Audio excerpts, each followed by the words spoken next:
Everyone, मेरे channel the Hunt for knowledge पर आप सभी का बहुत बहुत स्वागत है।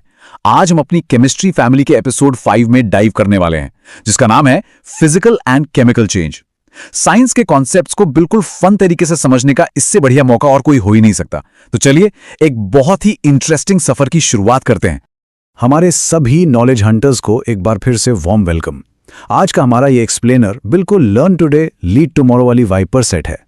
देखिए, साइंस बहुत आसान और मजेदार हो जाती है जब हम उसको आसपास की आम चीजों से जोड़कर देखते हैं। तो चलिए अपने आसपास की इस दुनिया को एक बिल्कुल नए नजरिए से समझते हैं। अच्छा, आगे बढ़ने से पहले ना अपने दिमाग में एक छोटा सा सवाल सोचिए। अगर हम एक लकड़ी के टुकड़े को जला दें और वो पूरी तरह राख बन जाए, तो क्या किसी भी तरह से उसे वापस पहले जैसा लकड़ी का लॉग बनाया जा सकता है? सोचिए थोड़ा इस बारे में।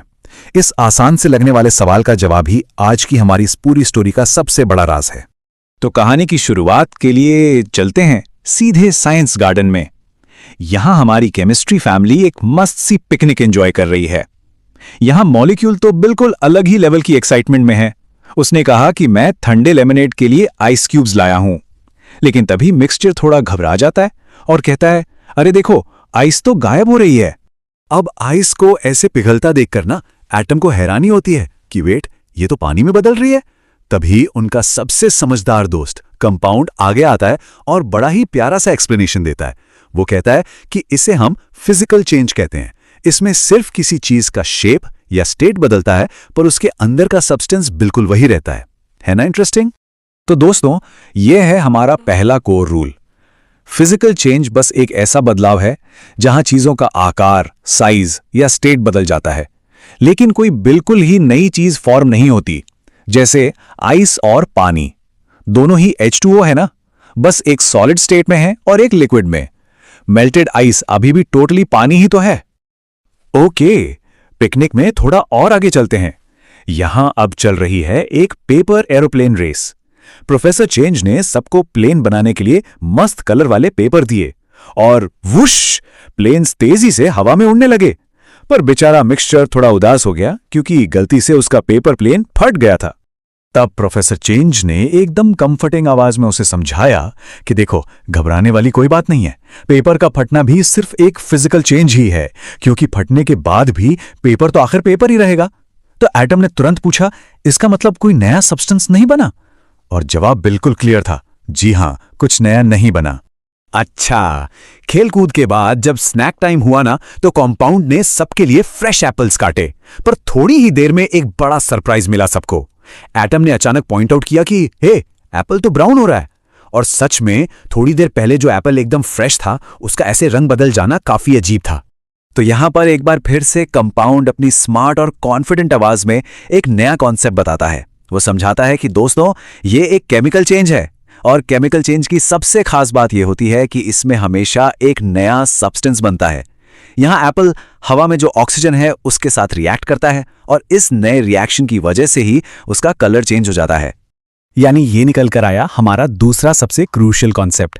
केमिकल चेंज में हमेशा एक नया सब्सटेंस तैयार होता है, और इसकी एक और बड़ी बात यह है कि ये ज्यादातर केसेस में परमानेंट होते हैं, यानी इनको आसानी से रिवर्स नहीं किया जा सकता। एक बार कोई चीज बन गई तो उसे पुरानी फॉर्म में लाना काफी मुश्किल होता है। चलिए एक सेकंड के लिए ना इन दोनों कॉन्सेप्ट्स को हम सामने रख लें। एक तरफ आइस मेल्ट हो रही है, यहां पानी अपनी आइडेंटिटी नहीं खो रहा, कुछ नया सब्सटेंस नहीं बन रहा, तो ये हो गया फिजिकल चेंज। वहीं दूसरी तरफ एप्पल काटने के बाद ऑक्सीजन से मिलकर ब्राउन हो रहा है, यहां एक ब्रांड न्यू सब्सटेंस बन गया जो वापस ठीक नहीं हो सकता, तो ये है केमिकल चेंज। कितना क्लियर डिफरेंस है ना? फिर जैसे जैसे शाम ढलने लगी और थोड़ी ठंडक आई, तो फैमिली ने मिलकर एक बहुत ही कोजी सा कैंप फायर जलाया। आग की वो क्रैकल क्रैकल की आवाज आ रही थी, और सब ध्यान से देख रहे थे कि कैसे लकड़ी धीरे धीरे जलकर पूरी तरह से काली राख और धुएं में बदल गई। और तभी एटम के दिमाग में एक बहुत ही ब्रिलियंट सवाल आया। उसने मासूमियत से पूछा, क्या हम इस ऐश को वापस से पहले जैसी लकड़ी में बदल सकते हैं? वैसे अगर आप लोगों को याद हो तो ठीक यही सवाल हमने इस एक्सप्लेनर की शुरुआत में पूछा था। तो क्या लगता है आपको? तो इस पर प्रोफेसर चेंज ने बिल्कुल स्ट्रांगली और जोर देकर जवाब दिया कि नहीं, हम ऐश को वापस लकड़ी बिल्कुल नहीं बना सकते। और दोस्तों, एग्जैक्टली इसीलिए ये एक केमिकल चेंज है। एक बार लकड़ी जलकर राख में बदल गई तो समझ लो एक नया सब्सटेंस बन गया। और जैसा कि हम जानते हैं, इसे रिवर्स करना नामुमकिन है। अब कैंप फायर के पास बैठे बैठे शुरू हो गया the great science challenge. Professor Chang ने सोचा कि चलो सबका टेस्ट लिया जाए। उन्होंने अपने एक हाथ में मेल्टेड चॉकलेट ली और दूसरे हाथ में एकदम जला हुआ बर्न्ड टोस्ट, और पूछा कि अब जरा बताओ इन दोनों में से कौन सा फिजिकल चेंज है और कौन सा केमिकल।